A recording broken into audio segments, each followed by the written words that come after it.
Mr. Shri S. Jaishankar.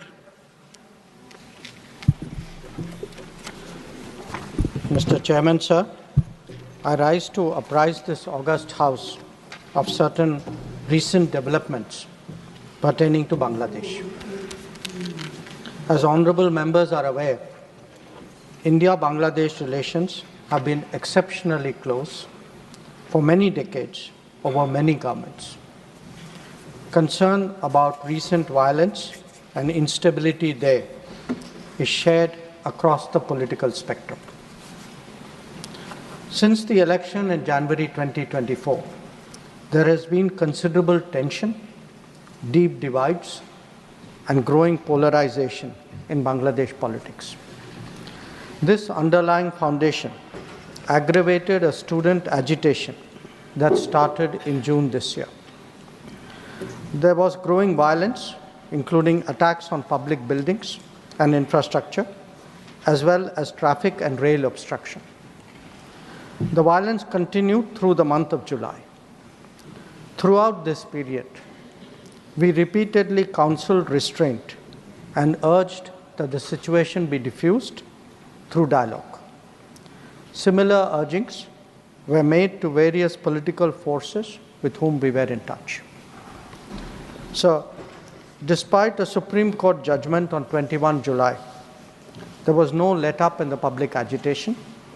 Various decisions and actions taken thereafter only exacerbated the situation. The agitation at this stage coalesced around a one-point agenda, that is that the Prime Minister, Sheikh Hasina, should step down. On 4th August, events took a very serious turn. Attacks on the police, including police stations and government installations, intensified even as overall levels of violence greatly escalated. Properties of individuals associated with the regime were torched across the country. What was particularly worrying was that minorities, their businesses and temples also came under attack at multiple locations. The full extent of this is still not clear. Sir, on 5th August, demonstrators converged in Dhaka despite the curfew. Our understanding is that after a meeting with leaders of the security establishment, Prime Minister Sheikh Hasina apparently made the decision to resign.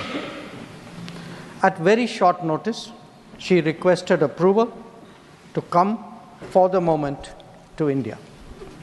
We simultaneously received a request for flight clearance from Bangladesh authorities.